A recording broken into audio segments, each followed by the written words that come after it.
The effects of Hurricane Ike in Texas. Hurricane Ike made its debut Saturday, September 13th, 2008. It hit land around approximately 2:10 in the morning. Little did I know, the life I'd always known was being washed away.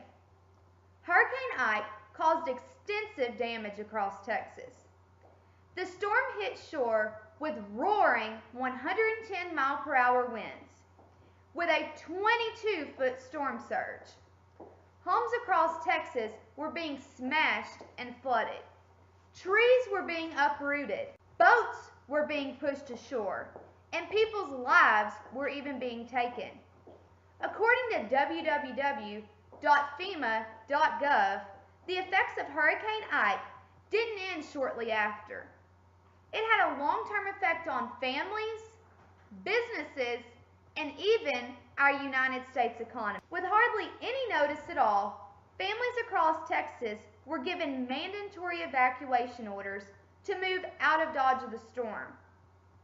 In as little as 2 days before the storm was projected to hit, families like my own were scurrying around, packing their sentimental belongings. In just a short amount of time, you have to decide what's important enough to stay and what's important enough to go. Family pictures have to be left behind. Things that were given to you by your grandparents, your parents. Items that are left behind are secured in high places in hopes that they would be there when you get back. In the middle of the storm preparation, personal items are not the only thing you have to worry with. Cattle has to be moved to higher grounds. Animals have to be sheltered. All while you and your family are trying to find a place to go. Large numbers of people considered staying and riding out the storm because of bumper-to-bumper traffic they experienced just 3 years earlier with Hurricane Rita.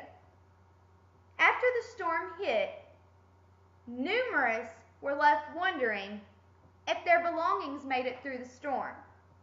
People were not allowed into their homes until days after the storm.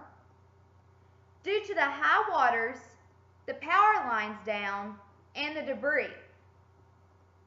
Even when people were finally allowed back to their homes, roads were shut down and almost impossible to get through. Landmarkers that had been there forever were gone. Families like my own evacuated hours away. Family and friends that rode out the storm were relied on to let you know the seriousness of the damage. Even they had to take boats in. When people were finally allowed back to their homes or their properties, because most homes were gone, it was like stepping into a war zone, like something you'd only ever seen on TV. Debris piles were everywhere. Animals that did survive were infected. Belongings were scattered for miles. Cadaver dogs and heavy equipment were brought in to dig through debris piles, locate missing people, belongings, and animals. Families found themselves homeless, wondering where they're going to go. What are they going to do? When Hurricane Ike made its debut early that September Saturday morning in 2008, people's homes and lives were being washed and blown away.